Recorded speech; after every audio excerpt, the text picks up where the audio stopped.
Squirter. Hi, my name's Gaz, the Mini Painting Punk, and in this video we are going to attempt a relatively easy and super cheap water effect with a 2-part epoxy resin.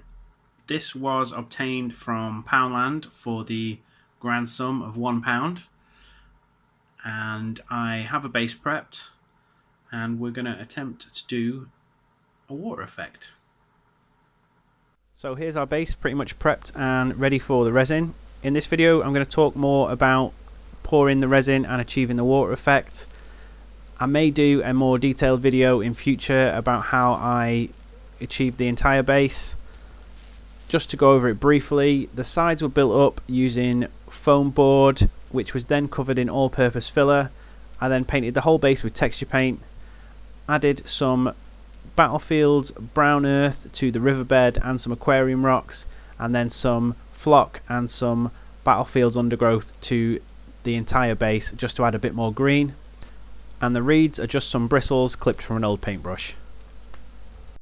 So that dip in the middle is going to make a nice trench for all our resin to flow into. What we need to make sure though first is that when I pour the resin, it's not just going to pour out the sides and go all over my lovely painting desk. So we're going to tape around the edges just to create a nice reservoir for all that resin to pool into. I've used electrical tape just because it's slightly flexible. You can get a nice tight seal on there. I've done 2 passes with it because I want to make sure that there's no little holes where the resin's just going to pour out the sides. So now it's time to pour the resin. I didn't want the resin to be completely clear, so I wanted to colour it first. You have to be reasonably quick when you do this because when the 2 parts are mixed together, the resin does start to cure pretty quickly. I've just added a drop of blue ink and green ink just to give it a slightly murky colour. I had heard that acrylic paints can react with the resin a little bit, so I stuck to inks for this. I would probably recommend doing the same. I only used a couple of drops of each. I didn't want to colour the water completely, just give it a little tint, though obviously you can experiment with different levels of pigmentation to achieve different effects, which I'm looking forward to doing in future. And when it came time to pour in the resin, I just used this little wooden coffee stirrer just to help guide the resin out of the jar, and just poured it as evenly as I could down that trench and used the coffee stirrer just to spread it around a little bit. Once I'd used up all of the resin in my pot, I did realise that I needed just a little bit more to fill out the river as much as I wanted to.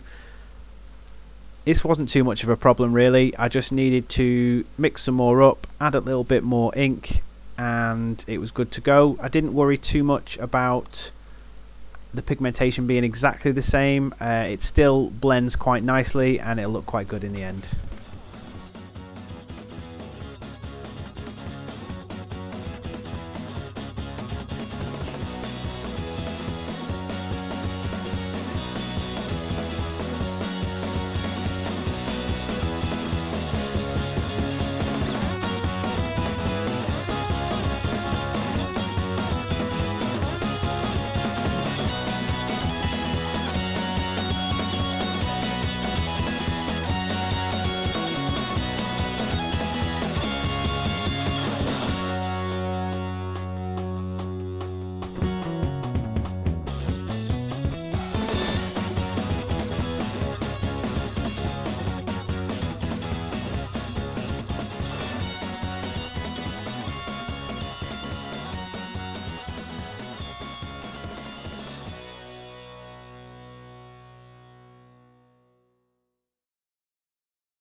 And now it's time for the moment of truth. This stuff dries really quickly, and within just a couple of hours it's ready to unwrap. So let's see if we've made a lovely river or made a mess. From the top it looks pretty good, and once the sides are off, that's pretty awesome. It's achieved the effect that I wanted to.